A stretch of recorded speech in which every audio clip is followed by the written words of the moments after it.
The matter is going to start in 5 seconds. Start.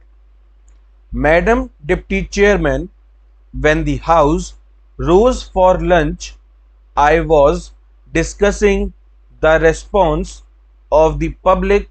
to the loan program of the government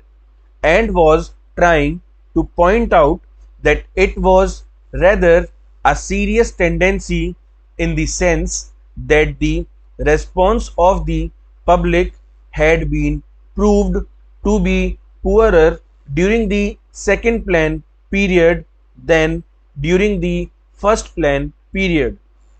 I was trying to point out that looking to the fact that the national income was rising and the people were becoming more conscious of a developing economy and the need to mobilize the resources more and more, a contrary trend ought to have appeared, and that in view of that this trend was disturbing, this trend is to be contrasted with the trend of the public regarding the call from the corporate sector for the investment of their monies.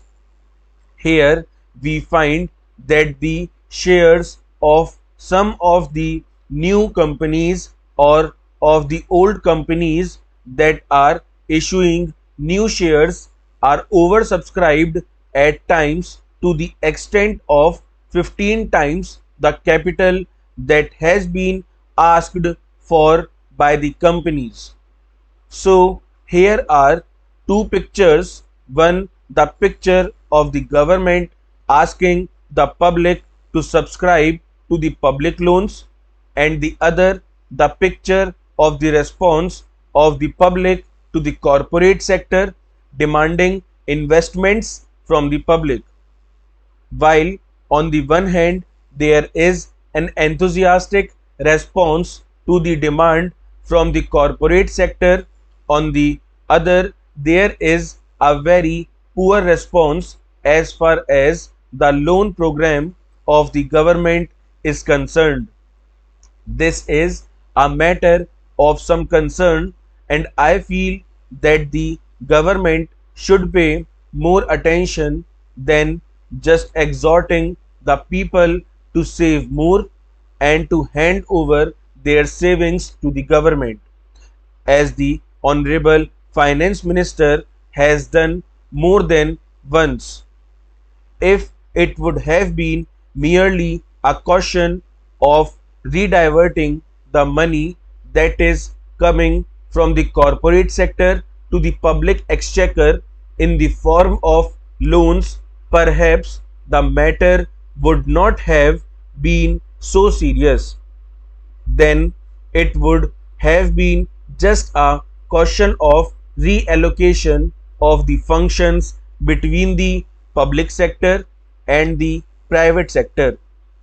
But I feel that there is a large amount of money which is just changing to some lucrative channel, and that explains why the response to the demand from the corporate sector is 15 times.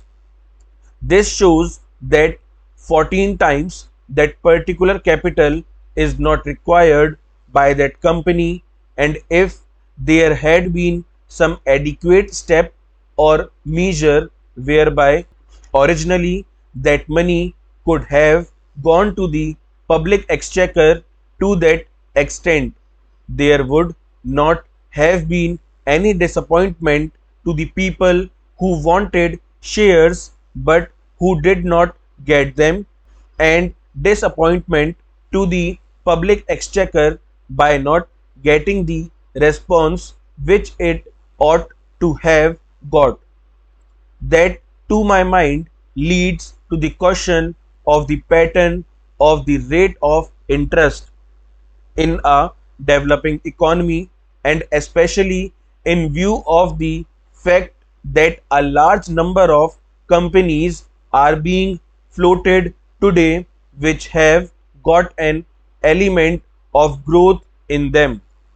thereby attracting so much capital towards them. The government of India will have to take into consideration the question of the rate pattern of interest on their loans and to see whether something could not be done whereby the public will be attracted to a large extent towards their loan program than hitherto.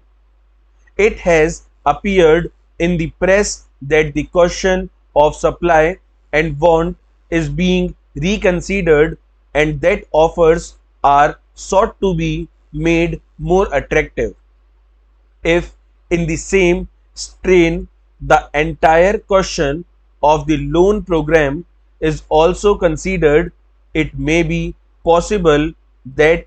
these loans also might be made more attractive and thereby more capital, which is today just changing the channels of profitable employment, might be diverted to the public exchequer in the form of public loans. Then there is the question of the state governments performing their part, which has been assigned to them during the third plan period. In this connection, I would like to draw the attention of the Honorable House to a very important recommendation which has been made by the Third Finance Commission, namely the appointment of a high power commission to go into the entire question of the allocation of financial resources between the central government and the state governments. They have argued the whole case in nearly 1.5 pages in order to show why it has now become necessary that a high power commission should be appointed to go into this important question. According to the Third Finance Commission, the allocation of resources between the center and the states was made at a time when planned economy development was not visualized. When the constitution was framed, the development of the public sector, the new responsibilities which the states were going to assume, and a plan era were not properly visualized, and it was under these conditions that these allocations were being made. Full stop.